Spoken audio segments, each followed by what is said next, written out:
అయితే రమావత్ మద్ అనేటటువంటి పోరనికి ఒక కంపెనీ ఉంటుంది.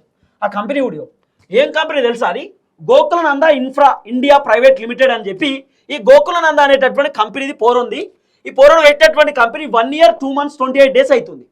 కేవలం సంవత్సరం 2025లో పెట్టింది పోరోడ్ కంపెనీ.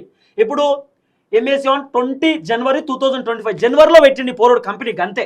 అయితే ఈ కంపెనీకి మేనేజర్ ఎవరు అనుకుంటున్నారు? మళ్ళీ మేనేజ్మెంట్ డైరెక్టర్లు ఒక ఆమె శైలజ అని చెప్పి ఒక డైరెక్టర్ ఉన్నది, రెండోది రమావత్ మధు. ఇక మీకు చాలా క్లియర్గా కనబడుతుంది. Ramavath Madhu Gokulananda infra limited company registration number అని కూడా ఉంటుంది. The company has two directors key management personnel key మేనేజ్మెంట్లు పల్తియా శైలజ అట రమావత్ మధు వీళ్ళిద్దరు.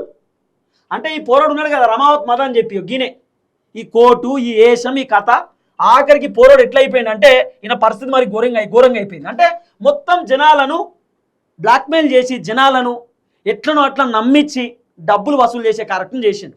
ఎట్లా అనేది నేను చెప్తా. ఇప్పుడు ఈ మధు అనేటోడు ఏం చేస్తారట అంటే జనాల దగ్గరికి పోయి ఇగో వడ్డీలకు పైసలు ఇస్తా, నేను ఒక పబ్బు పెడుతున్నా, ఒక హోటల్ పెడుతున్నా, నేను మొత్తం భూములు ఇన్వెస్ట్ చేస్తా, షేర్ మార్కెట్లో మీ పైసలు పెడతా, మీకు నెలకు వడ్డీ పైసలు ఇస్తా అని చెప్పి జనాలను నమ్మించిండట.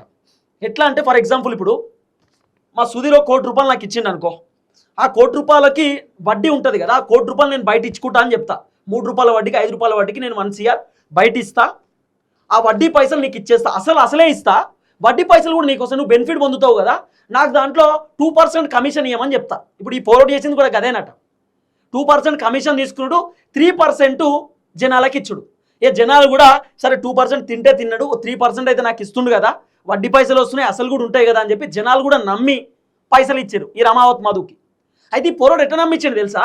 ఇప్పుడు నాకు మావాడు సుధీర్ ₹1 కోటి ఇచ్చిండు అనుకో, నేను ఆ ₹1 కోటికి సంబంధించినటువంటి వడ్డీ పైసలు ఉంటాయి కదా, ఆ వడ్డీ పైసలు వాస్తవానికి 1వ తారీఖు ఇవ్వాలి, కానీ 30వ తారీఖే ఇస్తా. అప్పుడు మనోడు ఏం చేస్తాడు, సుధీర్ వేరేటోళ్ళకి చెప్తాడు, ఇట్లా తిరుపతి అన్న నగర్ 1 CR తీసుకొని అసలు నాకు 1వ తారీఖు వడ్డీ ఇవ్వాలి కానీ 30వ తారీఖే ఇస్తున్నాడు.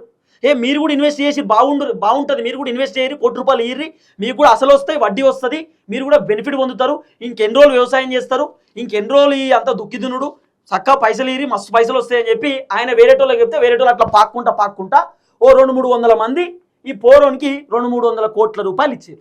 ఈ పోరోడు ఆయనతో వాళ్ళకు వడ్డీ ఇచ్చే పరిస్థితి లేదు, అసలు ఇచ్చే పరిస్థితి లేదు, మొత్తం దోసుక తిన్నాడు పోరోడు. ఆయనతో ఏం చేసిండు, ఆ డబ్బు కట్టలు మొత్తం కూడా టేబుల్ మీద దొరికినాయి, మొత్తం కట్టలు 2-3 నెలల నుండి వడ్డీ లేదు కథ లేదట. ఎందుకు ఇస్తలేమంటే తెలియదు. పోరోడు మళ్ళీ పరారీకి రెడీ. ఈ మధు ఎవరు, ఈ రమావత్ మధు అనేటటువంటి వ్యక్తే. మళ్ళా ఇప్పుడు ఈ పోరోని ఆల్రెడీ అరెస్ట్ చేసారు.